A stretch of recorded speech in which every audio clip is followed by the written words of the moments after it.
Gerações se passaram desde os dias de José. A família que um dia chegou ao Egito em busca de sobrevivência havia crescido e se multiplicado.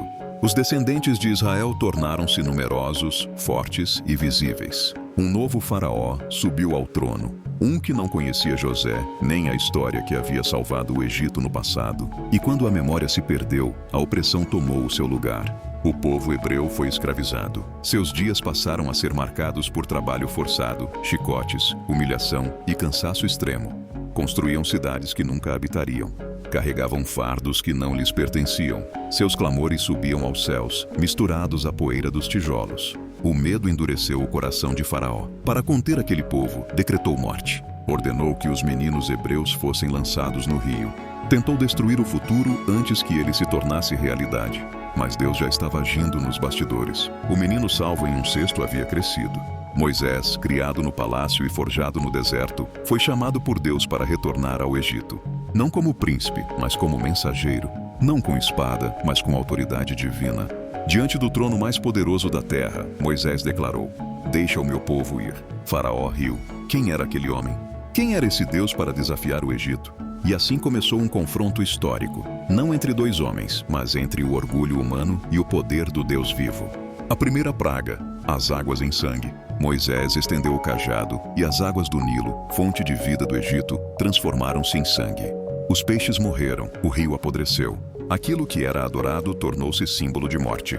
Mesmo assim, Faraó não cedeu. A segunda praga, as rãs. Rãs cobriram a terra. Entraram nas casas, nos quartos, nas cozinhas, nos palácios. Não havia descanso.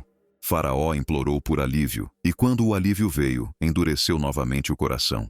A terceira praga, os piolhos. O pó da terra transformou-se em piolhos, cobrindo pessoas e animais. Os magos do Egito tentaram imitar, mas falharam. Isso é o dedo de Deus, confessaram. Mas Faraó não ouviu. A quarta praga, as moscas. Nuvens de moscas invadiram o Egito. Mas a terra de Gósen, onde os hebreus viviam, permaneceu intocada. Pela primeira vez, Deus estabeleceu uma clara separação.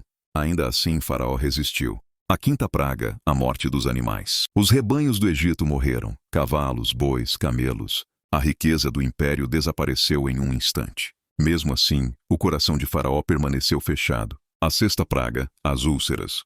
Feridas dolorosas cobriram pessoas e animais. Os próprios magos não conseguiam permanecer diante de Moisés. Seus corpos agora refletiam o preço da desobediência. Mas o orgulho ainda se mantinha de pé. A sétima praga, saraiva e fogo. Do céu caiu saraiva misturada com fogo.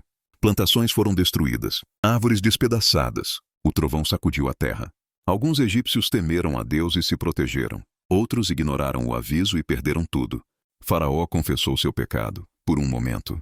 Mas arrependimento sem rendição não transformou nada. A oitava praga, os gafanhotos. Gafanhotos cobriram a terra e devoraram o pouco que restava.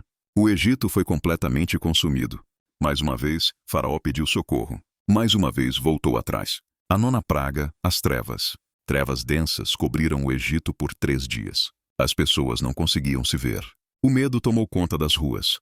Mas nas casas dos hebreus havia luz. Deus estava deixando claro quem ele era e quem não era Deus. A 10ª praga, a morte dos primogênitos. Então veio o juízo final. Deus ordenou que seu povo marcasse as portas com o sangue de um cordeiro. Onde houvesse sangue, a morte passaria adiante.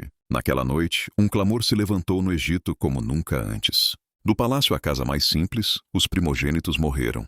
Nem poder, nem riqueza, nem autoridade puderam impedir. Faraó foi quebrado.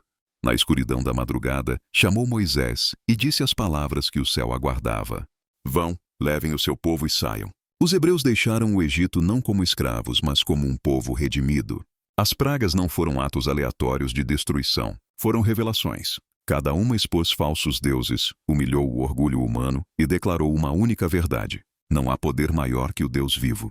O que Faraó resistiu, Deus venceu. O que o Egito confiava, Deus derrubou. O que parecia impossível, Deus cumpriu.